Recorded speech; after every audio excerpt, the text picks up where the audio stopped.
president can easily commit our sons and daughters to war. They are the nation's finest. Ours is an all-volunteer force, magnificently trained, highly motivated. The troops know why they're there, and listen to what they say, for they've said it better than any president or prime minister ever could.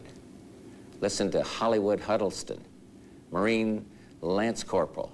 He says, "Let's free these people so we can go home and be free again." And he's right.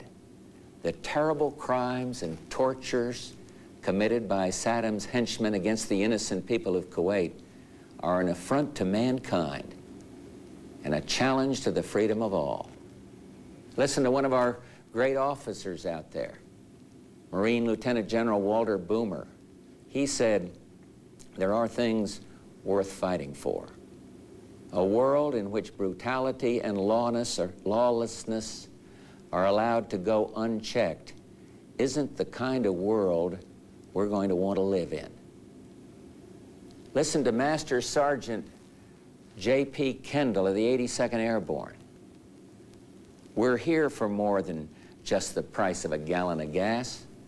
What we're doing is going to chart the future of the world for the next 100 years. It's better to deal with this guy now than 5 years from now." And finally, we should all sit up and listen to Jackie Jones, an Army lieutenant, when she says, "If we let him get away with this, who knows what's going to be next?" I've called upon Hollywood and Walter and JP and Jackie and all their courageous comrades in arms to do what must be done. Tonight, America and the world are deeply grateful to them and to their families.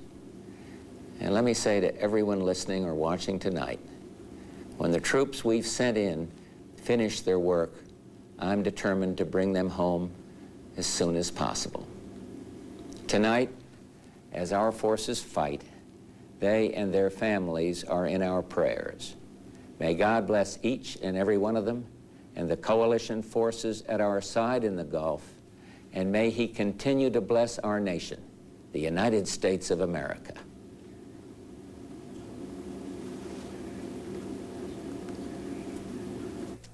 President Bush, live from the Oval Office in a 12-minute address to the nation and the world, saying at the outset his minimal demands.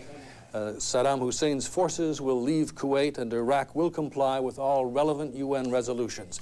Let's go now to Charles Jaco, who has word on airplanes in Saudi Arabia. Charles.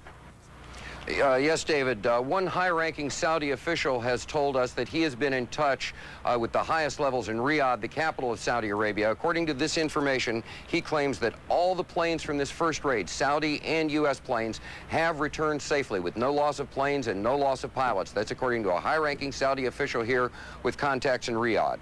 King Fahd, the King of Saudi Arabia, is said to be meeting right now in Riyadh with members of his court and members of his government. I asked one Air Force officer here about the raid, how it went. Information was very hard to come by, but he would only tell me that the raid was, quote, more successful than we imagined, close quote. We can only imagine what that means. So the preliminary, and I must say these are preliminary indications we're getting here from a high-ranking Saudi official and an Air Force officer, is that the first wave of the raid on Iraq at least was successful, and that at least all the Saudi and United States planes have returned without any loss. David?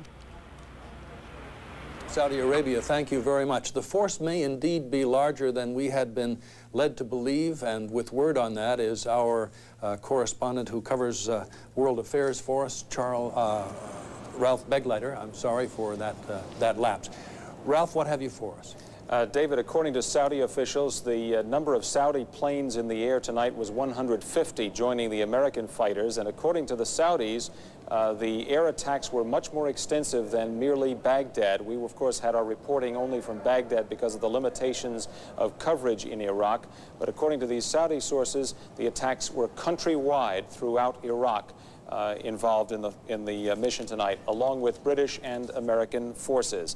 The Saudi sources also say that Saudi Ambassador Prince Bandar was here at the State Department this morning at 8 o'clock for a meeting with Secretary of State Baker, a very brief meeting, about 10 minutes long, during which Baker asked for the Saudi green light to go ahead with the attack today.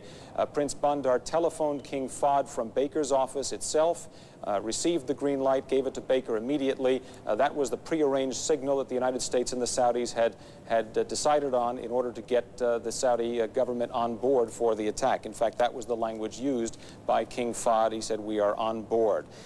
In addition, we've learned that Israel was pre-notified of the attack as well through several channels. The Saudis here in the Soviets here in Washington say they were not informed through the embassy in Washington, but presume that direct channels between Washington and Moscow were utilized for pre-notification.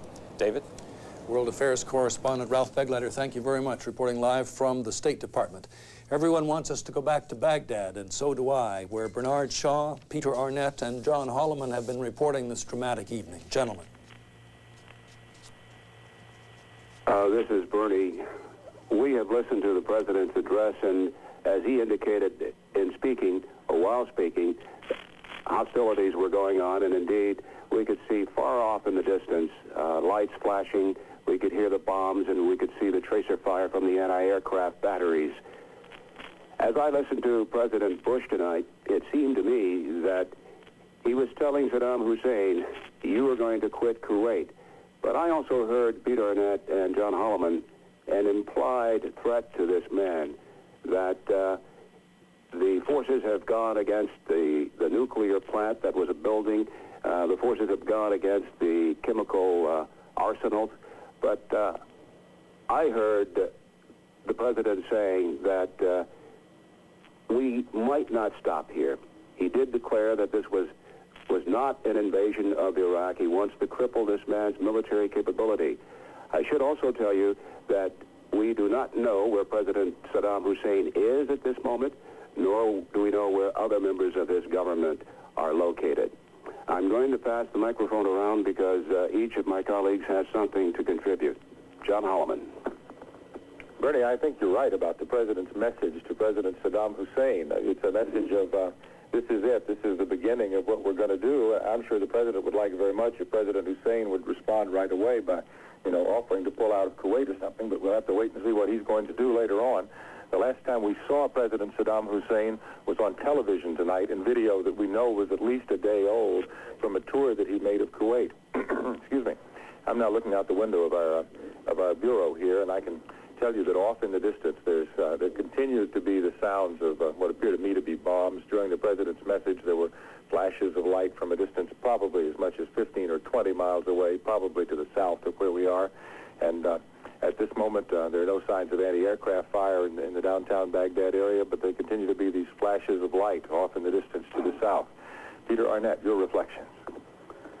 Yes, John, I couldn't help thinking as I heard the bombs, the distant bombs, punctuating President Bush's speech of his reference to Vietnam. This will not be another Vietnam. And I was thinking back to Vietnam, where I spent many years, to a similar raid in 1972, a B-52 strike on Hanoi. The interesting thing was that raid came at the end of the Vietnam War, near the end of the Vietnam War, and many say it helped end that war. This raid on Baghdad and elsewhere in this region tonight is at the beginning of this war, and maybe it certainly won't be a Vietnam. John? Peter, while you were speaking, the sky lit up again with some more apparently chaff to fool Iraqi radar in the sky. There are bunches of groups of white lights and yellow lights that go through the sky and then blink out mysteriously, apparently designed to confuse the anti-aircraft guns. And at this point, the anti-aircraft guns are not firing, so if they're intended to confuse, they are not. The guns are not firing. Well, as I speak, off in the distance, I see some anti-aircraft fire is going up pretty far away from our location, and you might be able in the background to hear some of that out the window. Yeah, Bernie Shaw is back again, and then we want to